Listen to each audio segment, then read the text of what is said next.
Esta semana en Cuadriga, SOS de refugiados. ¿Responde Europa? En lo que va de año, cerca de 40.000 personas han desembarcado en las costas italianas en busca de refugio en la Unión Europea. La mayoría proviene de Siria y del África subsahariana. Han dejado todo atrás, sus países y a veces también sus familias. La desesperación lleva a los migrantes a emprender peligrosos viajes. Pero en Europa no son bienvenidos. Junto al enclave español de Melilla, los migrantes presuntamente ilegales esperan entrar a la Unión Europea en busca de una vida mejor. ¿Cuál es la respuesta de Europa? Esta semana con ustedes, Víctor Manuel Borquez. Hola, ¿qué tal? ¿Cómo están ustedes? Les doy una cordial bienvenida a esta nueva edición de Cuadriga. Cada día aumenta el número de refugiados en todo el mundo. Huyen de la violencia, el hambre y la miseria. La Unión Europea refuerza las fronteras en vez de salvar a las personas que lo han perdido todo, excepto la vida. Sobre este tema quiero hablar con nuestros invitados, que paso a presentar de inmediato. Christian Jakob, periodista alemán, redactor del diario berlinés Taz y responsable de la portada de este rotativo. También ha realizado prácticas en el periódico La Jornada de México. Es autor del libro Limpieza Social, donde describe la expulsión de los más desposeídos de Nueva Orleans en Estados Unidos tras la catástrofe del huracán Katrina. Es especialista en temas de migración y relaciones norte-sur. Martina Sabra, periodista, tiene más de 20 años de experiencia en Medio Oriente y el norte de África, ha cursado estudios islámicos de filología hispánica y árabe. Como periodista y consultora, es especialista en temas de igualdad de género, de migración, diversidad cultural y derechos humanos, entre otros. Y Carmen Valero, licenciada en Ciencias de la Información por la Universidad Complutense de Madrid, ha trabajado durante más de 2 décadas como corresponsal en la agencia española de prensa EFE. Es especialista en temas multilaterales, de relaciones exteriores y de defensa. En la actualidad se desempeña como consultora de comunicación y prensa de organismos internacionales y como periodista independiente. Les doy la bienvenida a ustedes tres. Martina, hay una oleada, siempre ha habido una oleada, una ola de inmigración, pero también ha habido problemas con la solidaridad. ¿Cómo se explica que en estos momentos, cuando nos referimos al mayor drama humanitario del siglo XXI, el caso de Siria, un país tan pequeño como el Líbano acoja más o menos como más de 1 millón de refugiados y Europa en su conjunto solo 90.000, de acuerdo a las cifras que yo manejo en estos momentos? Pues realmente parece un poco demasiado, un poco extraordinario, pero en realidad no es ninguna excepción a la regla, porque según las fuentes de las Naciones Unidas, tenemos en todo el mundo en total unos 45 millones de refugiados. De estos 45 millones de refugiados, 30 millones están refugiados dentro de sus países de origen. Se llaman en inglés Internally Displaced Persons, IDPs. En castellano, desplazados internos. Es esto. Y pues es un término técnico internacional. Y solamente una minoría, pues unos 15 millones, están fuera de su país de origen y se consideran realmente como refugiados, en el sentido del término técnico refugiados internacionales. De estos también la gran mayoría siempre se queda en los países vecinos. Y esto ha sido el caso en muchos países. En Afganistán, se quedaban en Pakistán, en Irán, en el Congo, en África, en muchos países, y es lo mismo lo que pasa. El Líbano no tiene ninguna alternativa. Ya antes de esta guerra, antes de estallar esta guerra, había por lo menos 500.000 de trabajadores migrantes de Siria, de trabajadores que trabajaban regularmente en Siria. También eso es debido a la relación históricamente muy estrecha entre los dos países. Por ejemplo, hasta hace algunos años no había embajadas entre los dos países, o sea que no había embajada siria, esto es nuevo, Siria en el Líbano, y porque Siria consideraba que es una parte, el Líbano es una parte de Siria. Entonces había unas relaciones muy estrechas, pero hay que decir también que Líbano no es el único país, también hay Jordania. Estamos hablando de Jordania, ¿no es cierto? Sí. En Jordania también hay refugiados sirios. En Jordania hay refugiados sirios y de hecho a 80 kilómetros al norte de Amán, casi 12 kilómetros de la frontera con Siria, está el campamento que tiene el privilegio, por decirlo, si se puede decir de alguna manera, de ser el segundo más grande del mundo. Se calcula que hay como 100.000 sirios refugiados. Jordania es un país muy pequeño. Pero en toda Jordania, exactamente. 600.000 en y toda 600.000 en toda Jordania. Y además es que los refugiados sirios se suman a los refugiados de otras nacionalidades, palestinos, por ejemplo, un tema que supongo que abordaremos después. Sí. Es decir, son países limítrofes, ella tiene razón al decir que generalmente los refugiados es un concepto que hay que definir muy bien, porque para ser refugiado en principio tienes que cruzar una frontera reconocida internacionalmente, si no pasas a la categoría de desplazado interno y el tratamiento y la acción en favor de esas personas es distinto. Son países que efectivamente junto al borde del Mediterráneo están al borde del colapso. Sí, pero yo quiero volver a la pregunta inicial. ¿Cómo se explica que Europa solo esté dispuesta a acoger 90.000? Refugiados sirios en este caso. Estamos hablando solamente del tema de los refugiados sirios por el momento. Pues hemos observado en las últimas dos décadas que Europa no está dispuesto a aceptar muchos refugiados. Desde los años 90 están haciendo más y más esfuerzo a cerrar sus fronteras. Han iniciado con la agencia de Frontex en el año 2005, una agencia de la Unión Europea que prácticamente tiene la obligación, está ya, para asegurar que ningunos refugiados entran. Y esa es la razón. Europa, en términos legales, en el papel, sí tiene un derecho de asilo, pero de facto es súper difícil, casi no hay ninguna posibilidad de entrar al continente legalmente para buscar refugio. La Comisión Europea, si no me equivoco, ha destinado más de 228 millones de euros para reforzar el control fronterizo.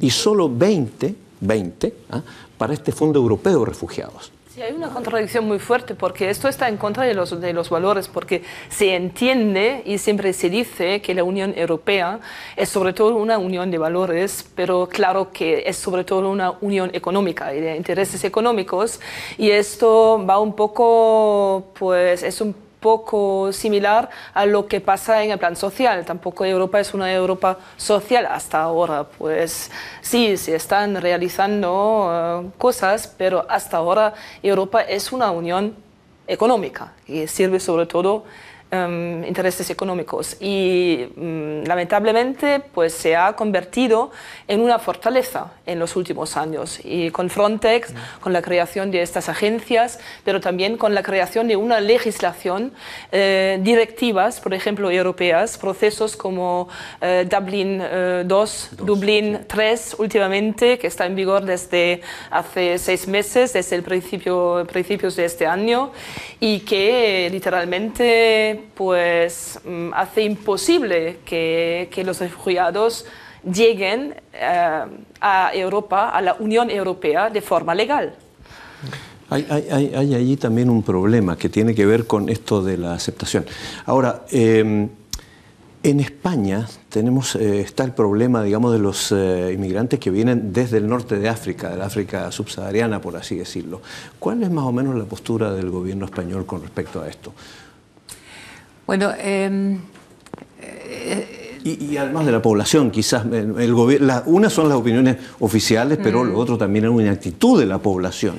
Bueno, efectivamente, España, no con la ayuda de Frontex, porque es una agencia, bueno, con la ayuda de Frontex también, pero es una agencia muy pequeña, carece de medios propios, refuerza su frontera sur para impedir que toda la emigración subsahariana, sobre todo, entre a España y por ende a Europa. España es un país puente. La mayor parte de estas personas no quieren quedarse en España. España, como cualquier Estado, tiene la obligación de vigilar, de reforzar sus fronteras, pero es que además del compromiso que tiene España como Estado, con su tal, tiene un compromiso con sus socios europeos. Es decir, hay que controlar las fronteras. Eso España lo ha hecho de una manera que está sujeta a muchas críticas. Es el levantamiento de un muro en Melilla, 12 kilómetros de largo por 6 de alto. Hay alambradas, hay cuchillas, es decir, es realmente un peligro cruzarla. Y aún así hay días en los que hay una afluencia masiva, 1.000 personas, gente que está dispuesta a jugarse la vida por un futuro mejor. La población fronteriza reacciona de distintas maneras. Para los habitantes de Melilla, que es una ciudad muy pequeña, se sienten realmente desbordados. Pero también hay que decir que hay muchas muestras de solidaridad. Yo he presenciado personalmente en las costas de Cádiz cuando entra una patera, como la población, la gente en las embarcaciones, gente que está en la playa, ha impedido que la Guardia Civil, por ejemplo, les detenga, facilitándoles así la huida. Lo que ocurre es que yo creo que, en ese sentido estoy contigo, la Unión Europea ha fracasado en muchas cosas, pero también ha fracasado sobre todo en una política de migración. O sea, la Unión Europea necesita crear los mecanismos necesarios para que la inmigración que entre en la Unión Europea sea legal, ordenada, estructurada. Estos flujos de inmigración masivos yo creo que no benefician ni a los países receptores ni tampoco a las poblaciones que lo intentan, porque son personas que entran de la pobreza a la indigencia. La vida en la Unión Europea sin acceso a la sanidad, sin acceso al mercado de trabajo, sin acceso a la educación, es un infierno. Sí. Y hay que decir también que hay un despilfarro de dinero también enorme, porque hay mucha gente que paga unos dinerales, pagan fortunas para llegar aquí. Si se invertía este dinero en nuestras economías, estaría mucho mejor puesto. Yo conozco a gente que han pagado 20.000 euros, 30.000 euros para venir, para llegar, y pues esto se puede poner en un negocio o lo que sea, en la educación de los niños. Esto es dinero pues perdido. Pero yo quisiera volver estos dos temas, digamos, entre cosas quiero... No, por favor, es un tema que también quiero tomar porque hay gente que está detrás de un tremendo negocio del tráfico humano. Pero quisiera volver al tema de los desplazados internos, que nos llega más en América Latina, que es un poco más cercano. Tenemos un conflicto armado en Colombia de más de 40 años, ¿no? Allí está la mayor cifra de desplazados internos en América Latina, gente que también ha tenido que salir del país hacia Venezuela, Ecuador, Costa Rica, Chile, etcétera, etcétera. Que esto de los desplazados internos, a veces yo tengo, no es que a veces, tengo la impresión que son mucho más vulnerables que aquellos que logran atravesar una frontera internacional y que tienen acceso a algún tipo de protección internacional, ¿eh? Pero en el caso de los desplazados internos es un drama. Yo recuerdo que tú estuviste viviendo un periodo como periodista, digamos, en Centroamérica, en Guatemala. ¿Hay algo, tú puedes más o menos explicarnos cómo fue ese tipo de experiencia a propósito de los desplazados internos? Sí, bueno, yo tuve la fortuna de cubrir el retorno de guatemaltecos una vez se firmaron los acuerdos de paz. Incluso la conversión de la URNG en partido político fue un proceso apasionante. Los desplazados internos tienen un problema, en principio. En tanto en cuanto no han atravesado una frontera reconocida internacionalmente, la ayuda humanitaria solamente es posible si se tiene el acuerdo explícito de ese país. No hay ningún gobierno, ninguna organización internacional que pueda acceder a esos refugiados si el consentimiento de ese Estado sería vulnerable la soberanía internacional. Ha habido casos en África sagrantes en los que sí ha ocurrido, se ha suministrado ayuda aérea, se han creado puentes humanitarios, se ha apelado al derecho de injerencia por razones humanitarias, pero generalmente ese no es el caso. El retorno de los desplazados está lleno de historias humanas, porque lógicamente para ninguna persona que sea obligada a desplazarse internamente o a cruzar un país lo hace voluntariamente, con lo cual el retorno es volver a las raíces de uno mismo. He presenciado escenas realmente maravillosas, reencuentros de familias, también de llantos, porque han vuelto y no han encontrado nada. Ni una chabola, las tierras han sido ocupadas por personas que no tenían nada que ver. Es decir, hay mucha historia humana, mucha carga humana en toda esta historia, cosa que a veces se olvida, porque generalmente reducimos o sintetizamos todo a cuotas, a números. 10.000 desplazados, 30.000 refugiados, cuotas, acepto a 20, acepto a 30. Entonces, la reducción de tanta carga humana, a veces en números, en cuotas, no da una visión real e integral de cómo son estos procesos. Sí. Es una pena. Cristian, tú escribiste un libro a propósito de desplazados también, y llama la atención porque se trata de desplazados no en países de economías emergentes, sino que en la primera economía del planeta. ¿Ah? Con esto cuando lo mencionábamos, cuando te presentábamos, de que sí. Escribiste sobre los desplazados en Nueva Orleans, en Estados Unidos. ¿Cómo fue esa experiencia? Pues fue después del año 2005, cuando había el huracán Katrina en Nueva Orleans. Las autoridades locales cerraron los barrios de la gente que vivía de ayuda social, no permitieron que entraran otra vez a sus casas una vez que el agua de la ciudad ya se había ido, y tiraron los edificios, vendieron los terrenos a compañías privadas y de esa manera obligaron a la expulsión unos 50.000 afroamericanos, prácticamente era la población más pobre de la ciudad. Ellos lo explicaron con el estado técnico de los edificios, pero de hecho el estado no era tan mal. Hubiera sido fácilmente posible renovar los daños que el agua hizo, pero se tomaron la oportunidad de expulsar una gran parte de la población pobre que no tenía trabajo y que fue considerada como criminales, y así pues cambiaron la estructura social de la ciudad completamente, y uno de los responsables dijo que lo que nosotros no hemos hecho, no pudimos hacer en décadas, Dios nos ayudó a sacar a esta gente en muy corto tiempo. Qué fuerte, qué fuerte. Bueno, esto, volvemos al tema, al principio de la definición de qué es lo que es un refugiado, ¿no? Hay por causas, perseguidos por causas raciales, religiosas, por conflictos armados, pero también víctimas de desastres naturales, como es en este caso, como decíamos, sí, pues, en la primera economía del planeta. Ya, pero Katrina fue más bien un desastre social que un desastre natural. Los impactos naturales no fueron mucho más grandes que las tormentas anteriores, pero la infraestructura era en una condición muy mala, y las consecuencias políticas que se habían hecho fueron lo que de hecho causaron esa catástrofe social. La falta no era del impacto natural, era el impacto político. Comparar quizás un poco, si hay un terremoto, por ejemplo, en Egipto de 5 en la escala Richter, pues se mueren 1000. El mismo terremoto en Alemania no muere nadie. Entonces, ¿cómo se explica? Por sí, es la construcción, corrupción, lo que sea. Pero en cuanto a los desplazados, quisiera decir una cosa.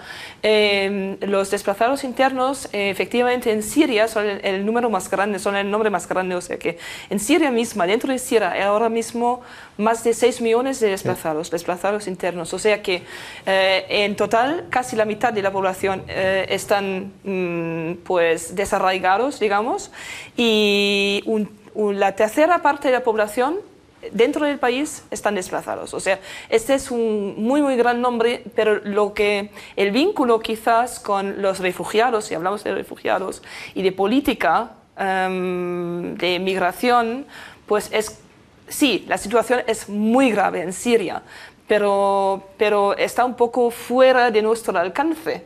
La situación en Siria, pues habrá que hacer más presión políticamente, etcétera. También hay todo un debate ahora mismo. Valerie Amos, por ejemplo, de las Naciones Unidas, que es la responsable, la coordinadora para toda la ayuda que va a Siria misma, pues ha dicho que realmente hace falta, ha preguntado, realmente hace falta que respetemos ese principio del acuerdo, del régimen, del gobierno en cuestión. O sea que hay un debate ahora mismo acerca de este tema. Pero lo que nos interesa aquí y lo importante para nosotros, como europeos, como alemanes, por ejemplo, es la situación de los refugiados y la política de migración, la política que aplicamos en cuanto a ellos. Pero yo no diría que la situación en Siria es tan fuera del alcance de los países europeos, porque el conflicto de hoy tiene sus raíces en la política del régimen del partido Baath, y el papá de Assad, Bashar al-Assad, Hafez al-Assad, y su hijo también desde décadas fueron, digamos, los gobiernos europeos estaban siempre apoyando a este gobierno. Hasta los principios de 2011 siempre fue considerado como un gobierno, digamos, aceptable, políticamente, diplomáticamente aceptado. Alemania mandó a muchísimos refugiados de los años anteriores que llegaron acá y que buscaron refugio diciendo que había tortura y persecución bajo el régimen del partido Baath en Siria.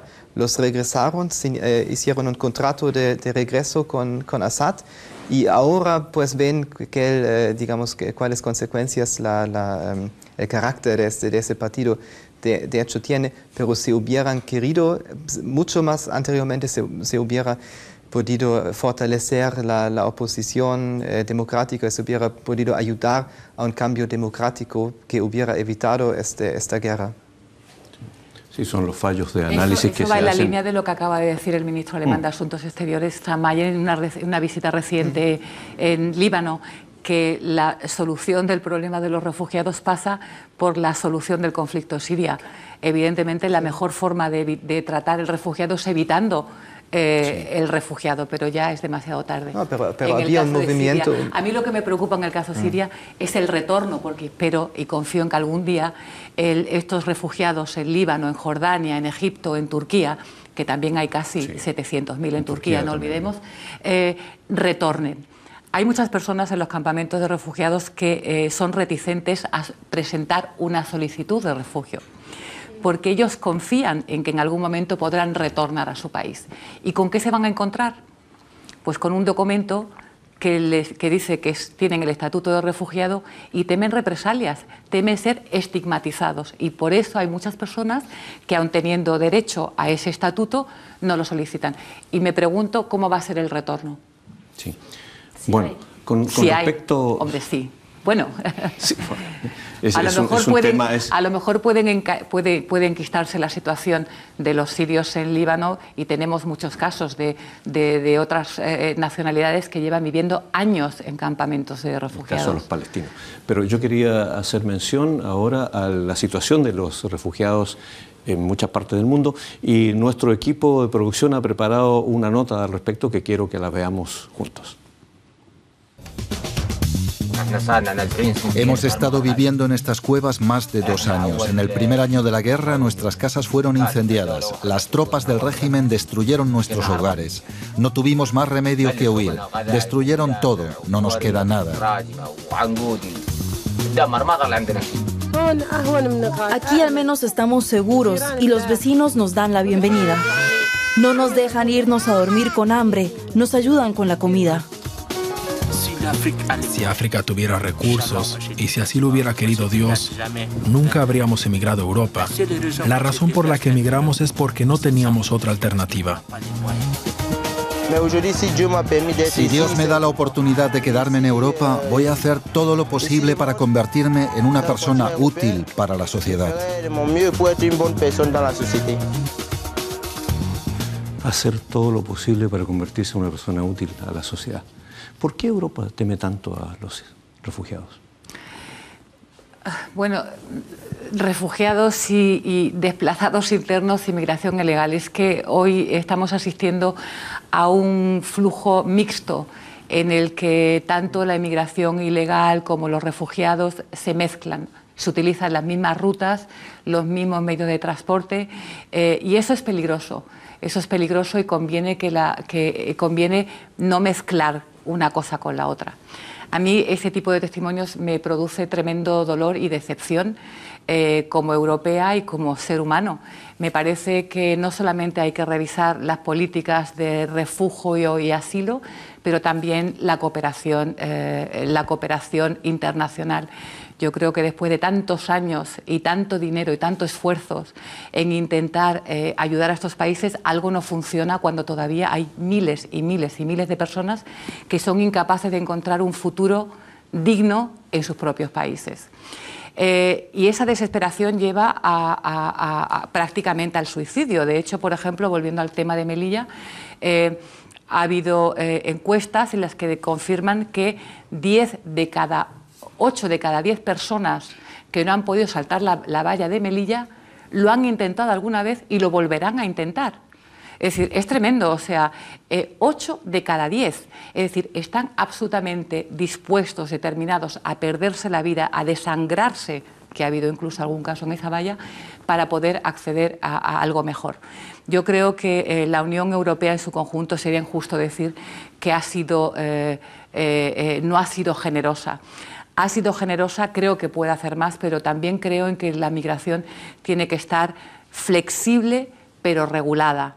Se puede hacer de una manera más inteligente, se puede, tú eres experta en política migratoria, creo que ha hecho mucho y de hecho la Unión Europea es un compendio de nacionalidades y de orígenes. No se puede decir que los europeos sean una raza distinta a los demás, o sea, caminando por cualquier ciudad europea se ven gente de otras nacionalidades.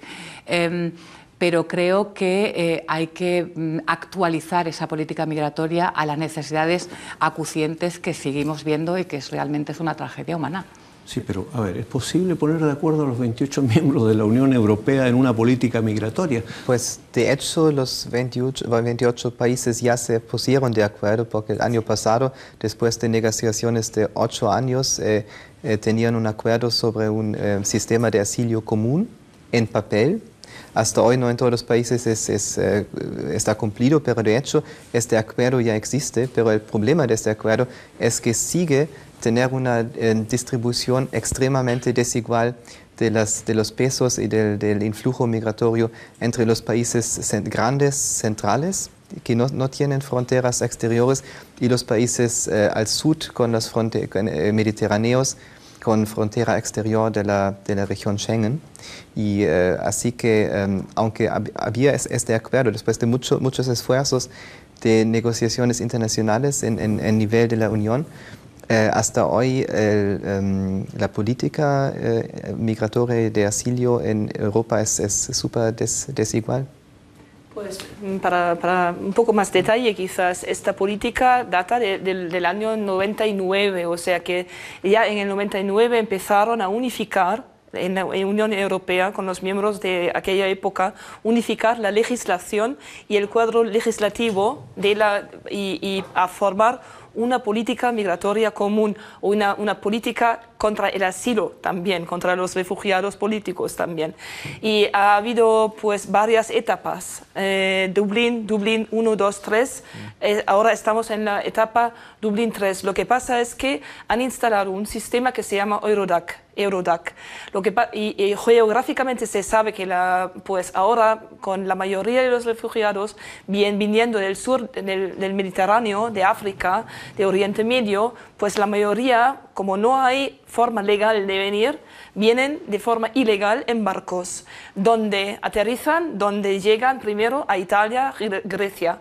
Pues el nuevo sistema de Dublín estipula que tienen que pasar pues tienen que ser registrados con huellas. Con las huellas dactílicas, y luego esto pasa a un sistema unificado europeo, o sea que un policía, por ejemplo, en Suecia puede verificar, puede validar y ver en su ordenador dónde ha llegado este refugiado palestino sirio y la mayoría llegan a Italia. Entonces se les dice, como ha sido el primer país donde has llegado, tú tienes que quedarte en este país. Y no hay una repartición lógica o una repartición más política que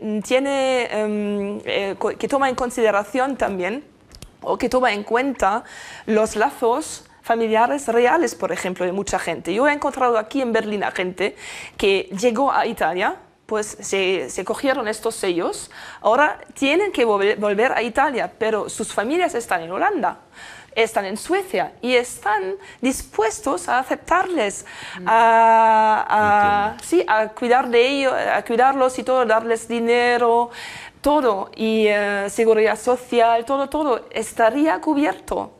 O bueno, sea yo que, quiero... y este es un problema ahora con Dublín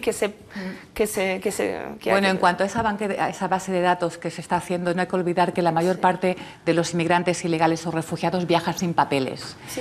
Tienen miedo a ser deportados y en el momento en el que ni la policía puede confirmar su identidad, su nacionalidad, su procedencia, no pueden ser deportados. Eso facilita, eso dificulta mucho la identificación del demandante o del el migrante económico.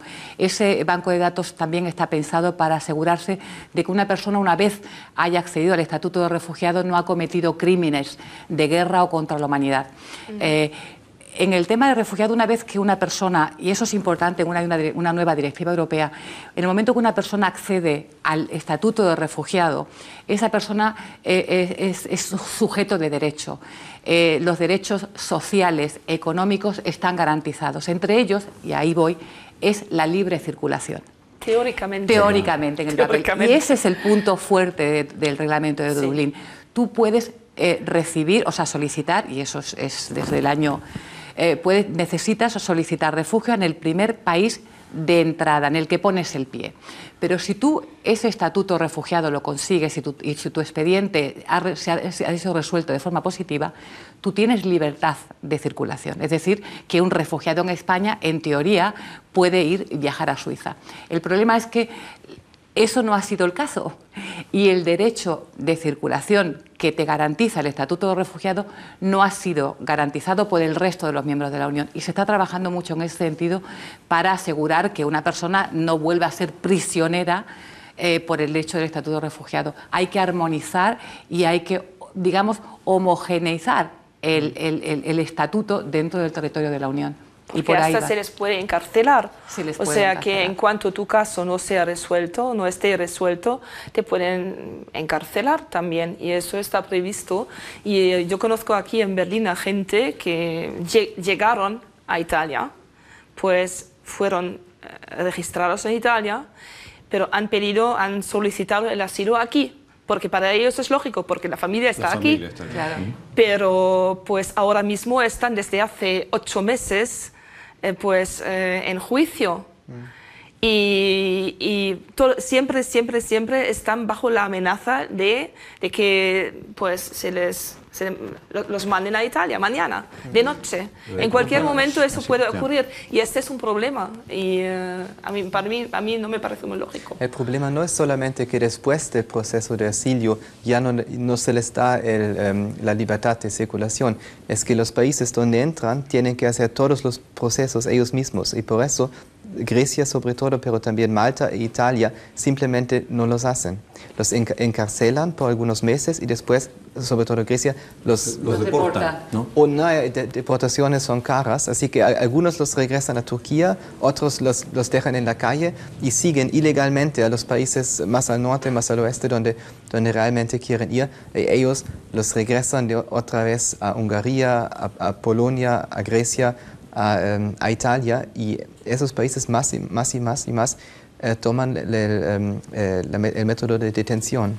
Los detienen en campamentos cerrados, prácticamente como cárceles, por hasta 1 año.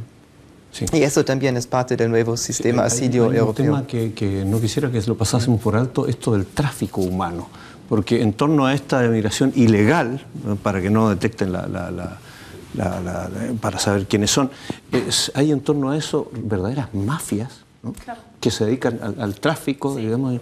¿Cómo funciona eso? Pues cómo funciona, eso lo sabrán periodistas especializados que sí, en los temas de las mafias, etcétera, pero se sabe que es un negocio que cada vez es más rentable y esto es lamentable porque se pierde mucho dinero, como acabo de decir. Exacto. Si yo conozco a gente que han pagado por persona 6.000 euros para un pasaje y a veces pagan ese dinero y no hay nada. O sea que llegan y el traficante ya se fue con el dinero o lo que sea.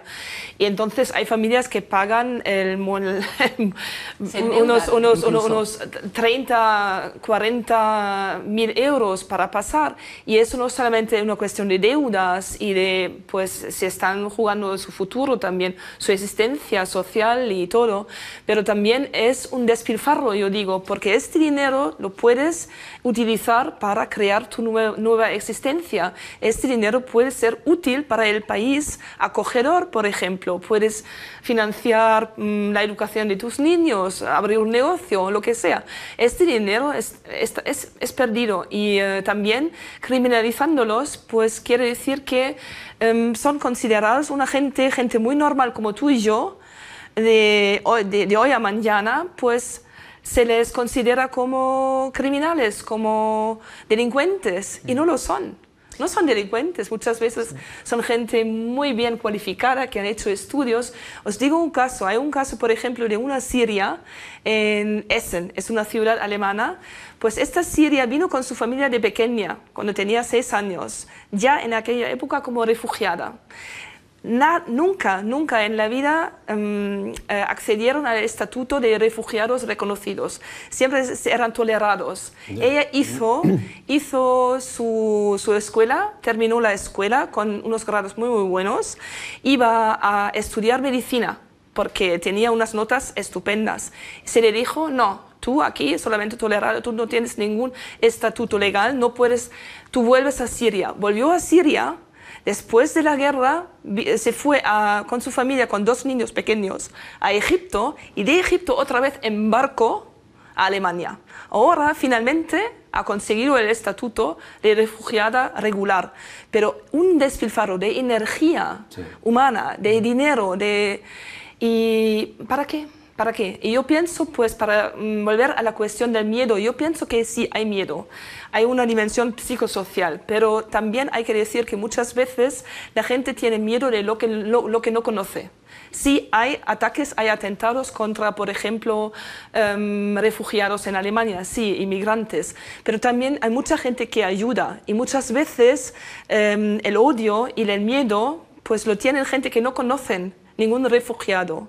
Y además de esta dimensión psicosocial hay la política. Y también hay que decir que no todos los políticos en Alemania y no todos los partidos tienen pues son xenófobos. O sea que hay diferencias. Afortunadamente. Afortunadamente, los verdes, los de izquierda. Lo que pasa es que ahora mismo estamos en una gran coalición y también pues con los resultados que hemos visto, que acabamos de ver, de las elecciones europeas, con la derecha que está en auge, que claro, que esto es un problema y se juega mucho con este tema, pero se juega con él. Pero en periodos anteriores no era diferente. Cuando había un gobierno socialdemócrata con los verdes juntos, las leyes peores que existen, las leyes antimigratorias que existen hasta hoy, fueron hechos en este periodo. No fueron los partidos conservatorios, fueron los socialdemócratas juntos con los verdes.